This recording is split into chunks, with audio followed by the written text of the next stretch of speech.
We are oh so close to the release of Fallout 76. Like many other aspects of past Fallout games, the perk system had to be revamped for Fallout 76. And while the game isn't out yet, we do know what all of the perks are and what they do. And these are the 7 most useless perks in Fallout 76. Disclaimer, Fallout 76 is an online game, so perks can and most likely will be modified or tweaked during the life of the game, just something to keep in mind. Also, this video is just my opinion. Number 7. Ricochet. Gain a 6% chance to deflect back some of an enemy's ranged damage, but PvP doesn't count.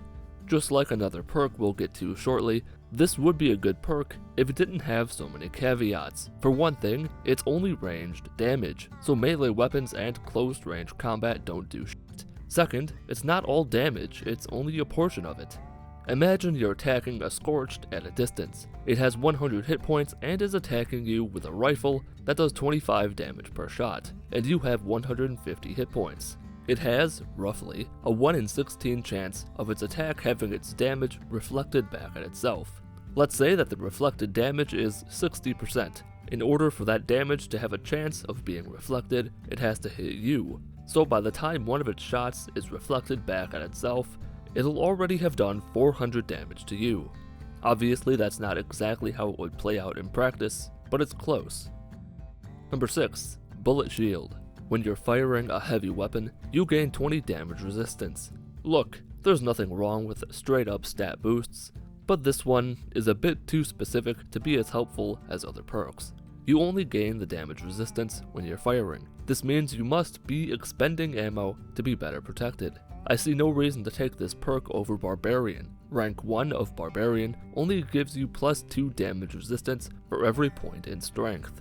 But Barbarian gives you the resistance at all times, and can quickly add up with more ranks. Rank 3 gives you +4 resistance per strength point, and you'll need strength at least 3 to get it, so by now you're up to 12 resistance. Add in armor and you're pretty well protected, not to mention the benefits of increased strength, such as allowing you to carry more items.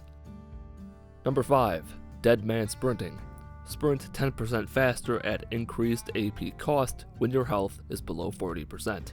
Rank 2 takes it up to 20% from 10%. In theory, this is a good perk. If your health is below 40%, a faster sprint speed can get you out of a sticky situation. Really, it comes down to personal preference. Moving faster with an increased AP cost means you will sprint for a shorter amount of time, whereas an enemy, specifically another player, would be a bit slower, but while you're waiting for your action points to regenerate, they'll still be sprinting towards you. Number 4. Born Survivor.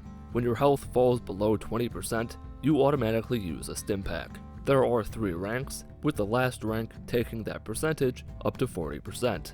Now, this isn't necessarily a bad perk. It can be handy to not have to worry about using a stim pack.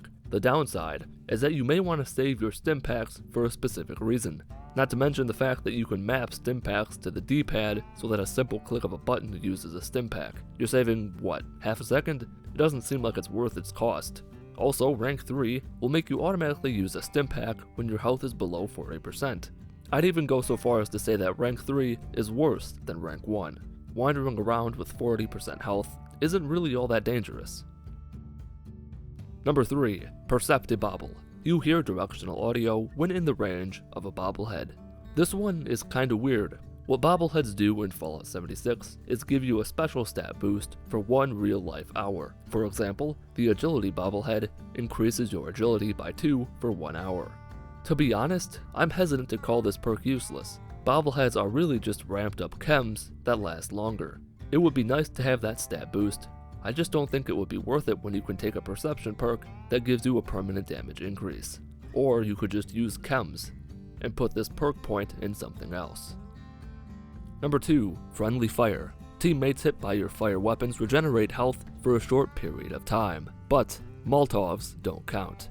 This would be a pretty solid perk for people playing in a group, if it weren't for that caveat.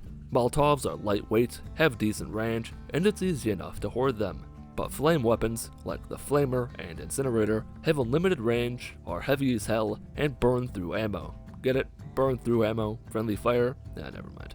In order to make it worth carrying one of these weapons, you'd need to invest in strength or regularly use chems.